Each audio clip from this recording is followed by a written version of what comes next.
말씀을 전하겠습니다. 오늘 저희들에게 주신 하나님의 말씀은 에스겔 22장 17절에서 31절까지의 말씀입니다. 저와 여러분이 한 절씩 교독하시겠습니다. 여호와의 말씀이 내게 임하여 이르시되 인자야, 이스라엘 족속이 내게 찌꺼기가 되었나니 곧 풀물불의 가운데 있는 놋이나 주석이나 쇠나 납이며 은혜의 찌꺼기로다. 그러므로 주 여호와께서 이와 같이 말씀하셨느니라. 너희가 다 찌꺼기가 되었은즉 내가 너희를 예루살렘 가운데 모으고 사람이 은이나 놋이나 쇠나 납이나 주석이나 모아서 풀무불 속에 넣고 불을 불어 녹이는 것 같이 내가 노여움과 분으로 너희를 모아 거기에 두고 녹이리라. 내가 너희를 모으고 내 분노의 불을 너희에게 불면 너희가 그 가운데에서 녹고 불 가운데서 녹는 것 같이 너희가 그 가운데서 녹으리니 나 여호와가 분노를 너희 위에 쏟은 줄을 너희가 알리라. 여호와의 말씀이 내게 임하여 이르시되 인자야, 너는 그에게 이르기를 너는 정결함을 얻지 못한 땅이요 진노의 날에 비를 얻지 못한 땅이로다 하라. 그 가운데에서 선지자들의 반역함이 우는 사자가 음식물을 움킨 같았도다.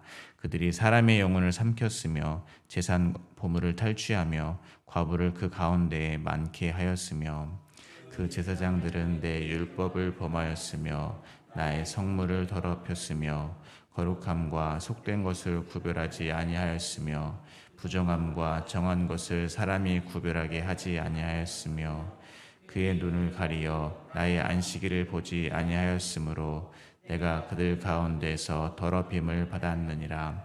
그 가운데 그 고관들은 음식물을 삼키는 일이 같아서 불의한 이익을 얻으려고 피를 흘려 영혼을 멸하거늘 그 선지자들이 그들을 위하여 회를 치라고 스스로 허탄한 이상을 보며 거짓 복수를 행하며 여호와가 멸하지 아니하였어도 주 여호와께서 이같이 말씀하셨느니라 하였으며 이 땅 백성은 포악하고 강탈을 일삼고 가난하고 궁핍한 자를 압제하고 나그네를 부당하게 학대하였으므로 이 땅을 위하여 성을 쌓으며 성 무너진 데를 막아 서서 나로 하여금 멸하지 못하게 할 사람을 내가 가운데서 찾다가 찾지 못하였으므로 함께 읽겠습니다.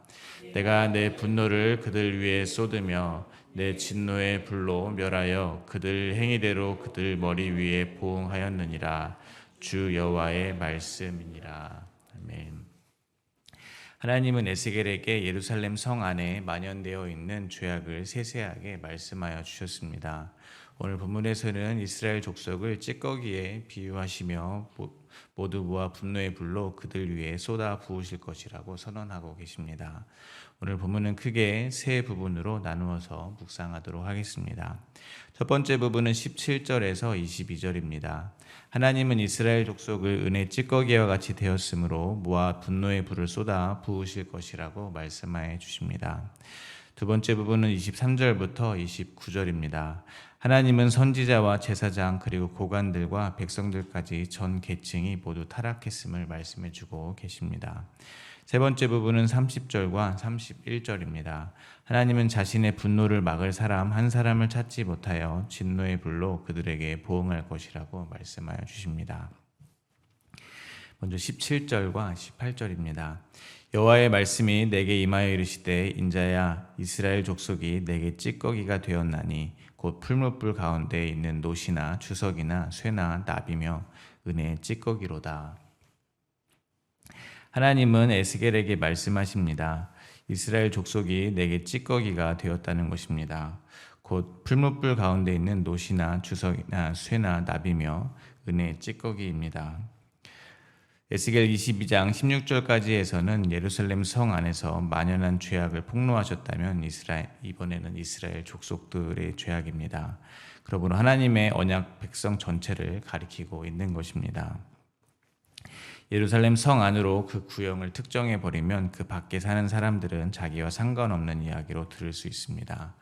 예를 들면 현대 사회에서 특히 대형 교회들이 비판의 대상이 될 때 많은 기독교인들이 한국교회 부패된 현실을 가슴 아파하는 건 사실입니다.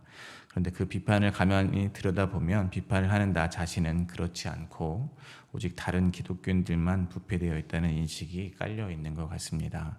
근데 오늘 말씀은 그 비판의 대상을 예루살렘 성 안에서 일어나는 일에서 모든 이스라엘 족속으로 확대시킨다는 것입니다. 그러므로 저희가 말씀을 통해 잊지 말아야 하는 것은 오늘의 말씀 또한 모든 이스라엘 족속, 즉 영적 이스라엘인 바로 나 자신에게 하시는 말씀으로 받아들여야 된다는 것입니다. 말씀을 통하여 죄인으로 폭로되고 회개해야 하는 사람은 그 첫 번째는 바로 나 자신임을 항상 잊지 마시기를 바랍니다. 그래서 하나님께서 정의하시는 이스라엘 족속의 정체성이 무엇입니까?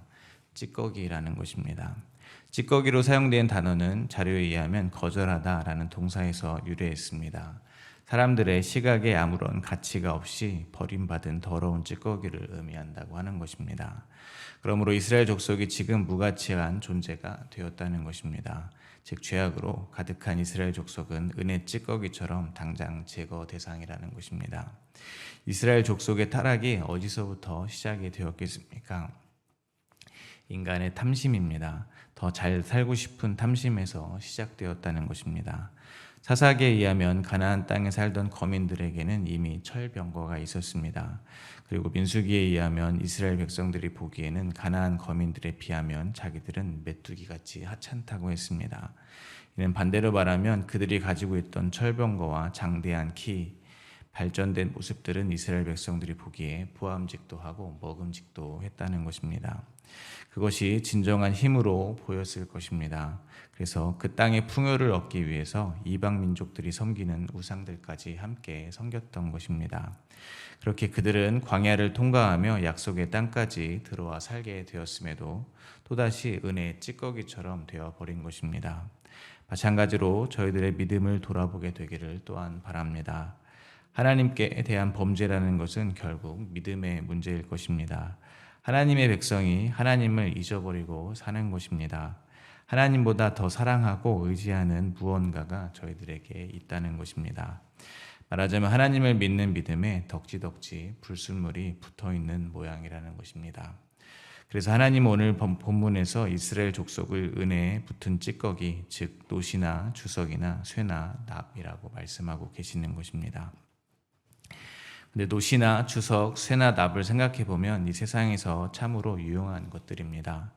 무기를 만들기도 하고 그릇을 만들기도 합니다. 무엇보다 그러한 재료들로 필요한 물건들을 만드는 것은 기술과 지식이 필요한 것입니다. 하나님이 주신 기술과 지혜는 본래 선한 것일 것입니다. 그러나 그것을 하나님보다 더 사랑하고 의지하면 그것이 은혜 섞인 찌꺼기처럼 믿음을 더럽게 한다는 것입니다. 그러므로 저의 마음은 정말 하나님을 믿는 믿음으로 가득한지 아니면 진리를 깨달아 알라고 주신 이 세상의 것들을 오히려 하나님보다 더 사랑하고 있지는 않은지 돌아보게 되기를 바랍니다. 그리고 하나님은 심판을 선언하십니다. 19절부터 22절입니다. 그러므로 주 여호와께서 이와 같이 말씀하셨느니라. 너희가 다 찌꺼기가 되었은즉 내가 너희를 예루살렘 가운데 모으고 사람이 은이나 노시나 쇠나 납이나 주석이나 모아서 풀무불에 넣고 불을 불어 녹이는 것 같이 내가 노여움과 분으로 너희를 모아 거기에 두고 녹이리라. 내가 너희를 모으고 내 분노의 불을 너희에게 불면 너희가 그 가운데서 녹되 은이 풀무불 가운데서 녹는 것 같이 너희가 그 가운데서 녹으리니 나 여호와가 분노를 너희 위에 쏟은 줄 너희가 알리라.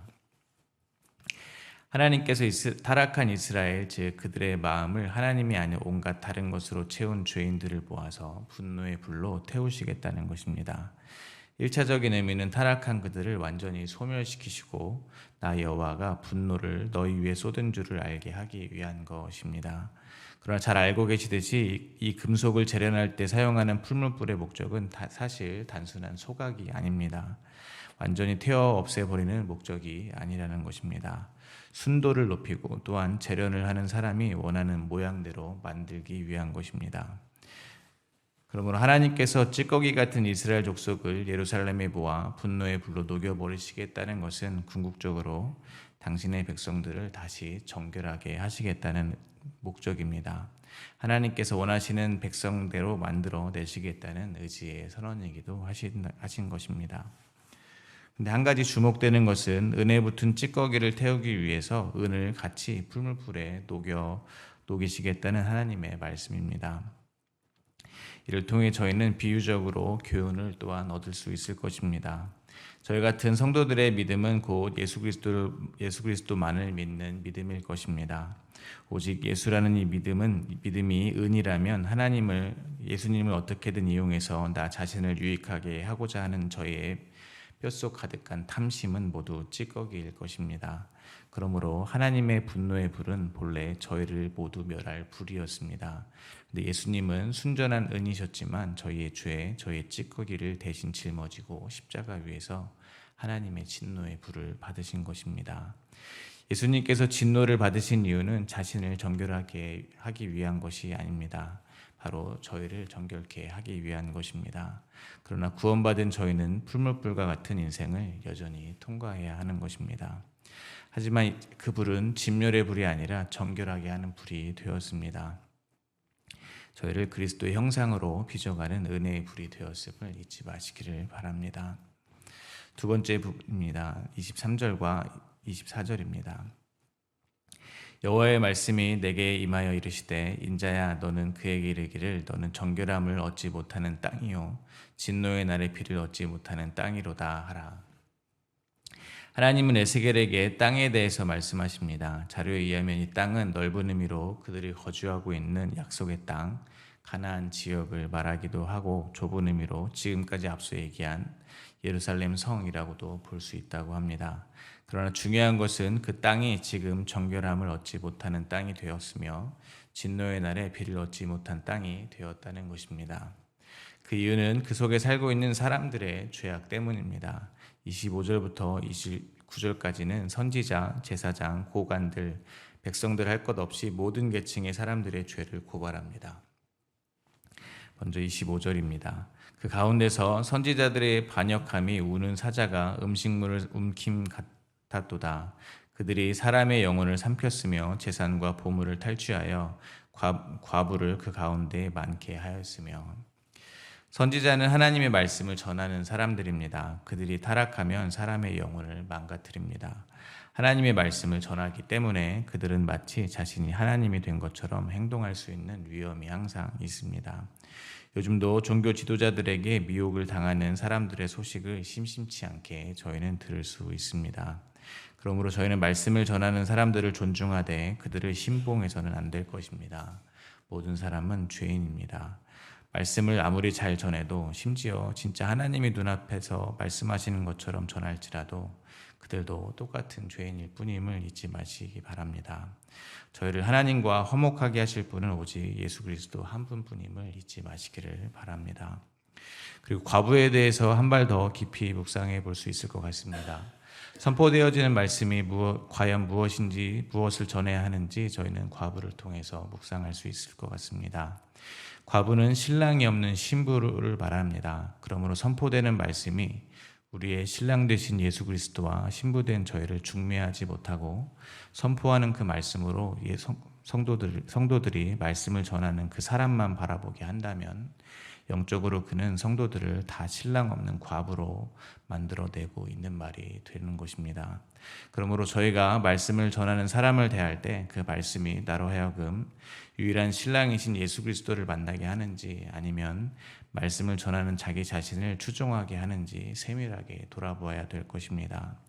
쉽게 말해 사도 바울께서 항상 강조하시는 예수 그리스도의 십자가 복음, 자기 부인의 올바른 교훈을 전하고 있는지 아니면 율법으로 자기의 신앙을 증명하는 것이 목적인 다른 복음, 다른 교훈을 전하는지를 돌아봐야 할 것입니다. 26절입니다. 그 제사장들은 내 율법을 범하였으며 나의 성물을 더럽혔으며 거룩함과 속된 것을 구별하지 아니하였으며 부정함과 정한 것을 사람이 구별하게 하지 아니하였으며 그의 눈을 가리어 나의 안식일을 보지 아니하였으므로 내가 그들 가운데에서 더럽힘을 받았느니라. 하나님은 제사장들의 타락을 말하고 계십니다. 제사장은 성전에서 제사를 드리고 성물을 관리합니다. 그 외에도 율법을 연구하고 백성들에게 가르치는 직무를 수행합니다. 그런데 그들이 율법을 오히려 업신여기고 백성들에게 율법의 의미를 곡해해서 가르친 것입니다. 제사장의 직분을 잘못 행한 것입니다. 또한 성물을 더럽히는 것으로 성물을 제대로 관리해야 하는 그 직무를 태만히 여겼음을 저희는 알 수가 있습니다. 그리고 제사장에게 있어서 중요한 것은 그들의 거룩함을 지키는 것입니다. 그러나 거룩함과 속된 것을 구별하지 않았다는 것입니다. 그렇게 자신들의 율법을 잘 지켜 거룩한 삶을 살며 사람들에게 본이 되고 사람들을 거룩한 삶으로 인도해야 하는데 그렇게 하지 않았다는 것입니다.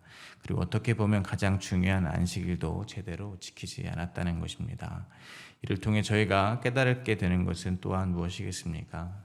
그 어떤 인간도 완벽하게 하나님과 저희를 중재할 수 없다는 사실입니다. 그러면 저희는 누구를 또한 바라봐야겠습니까? 영원한 제사장 되시는 예수 그리스도만 바라보아야 합니다. 우리의 대제사장 되시는 예수님은 율법을 완성하셨습니다. 그리고 십자가에서 죽으심으로 저희들의 모든 속된 것, 부정한 것을 정결하게 하셨습니다. 그리고 예수 그리스도는 안식일의 주인이십니다. 그리고 이제 구원받은 저희가 또한 제사장 나라가 되었습니다. 그렇다면 저희는 이 세상에서 어떠한 삶을 살게 되겠습니까?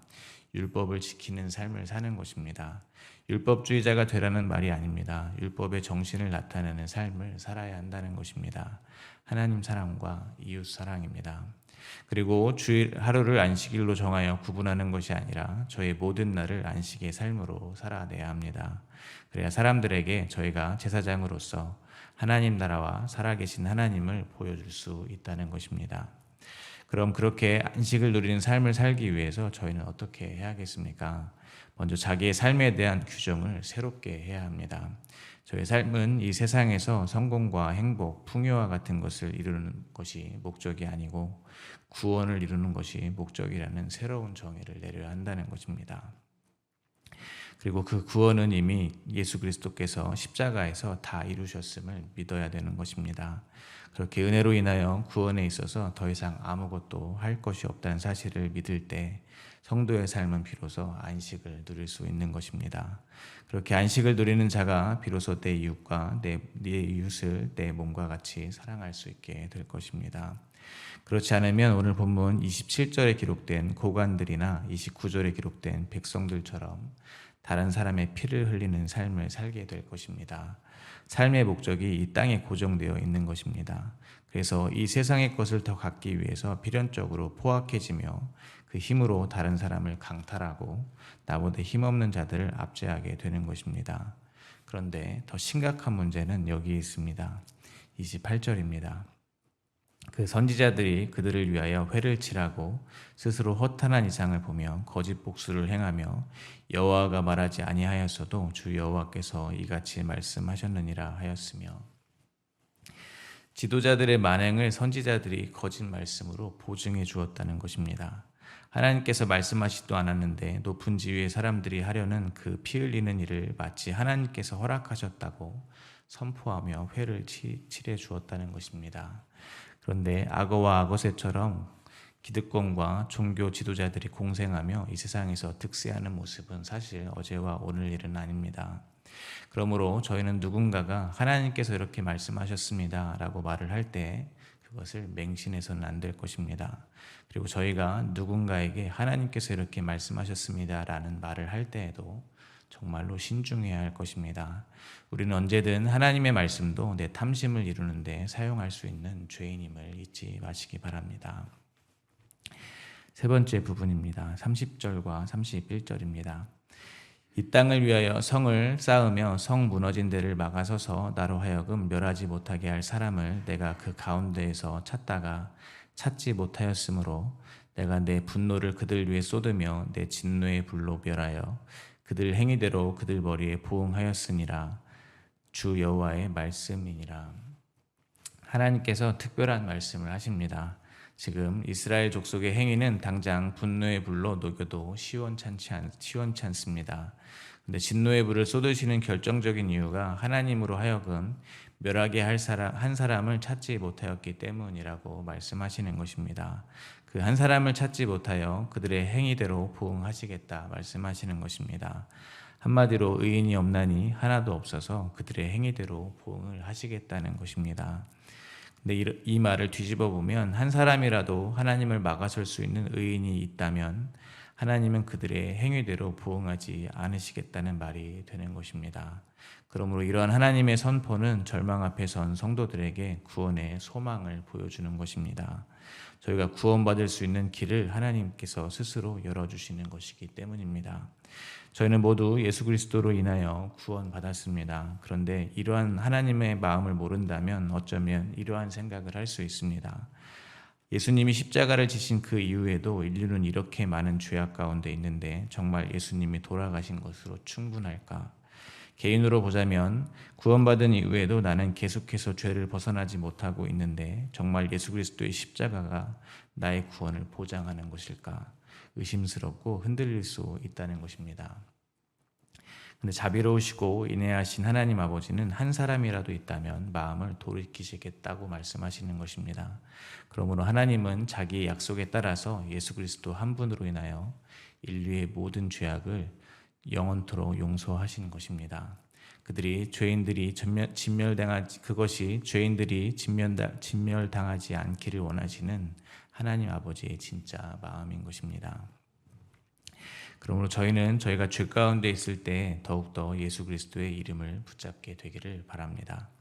오늘도 하나님의 진노의 불로부터 저희를 막아서신 예수 그리스도 안에서 회개하고 진정한 평안과 안식으로 나아가게 되기를 간절히 소망합니다. 오늘 주신 하나님의 말씀을 생각하며 함께 기도하시겠습니다.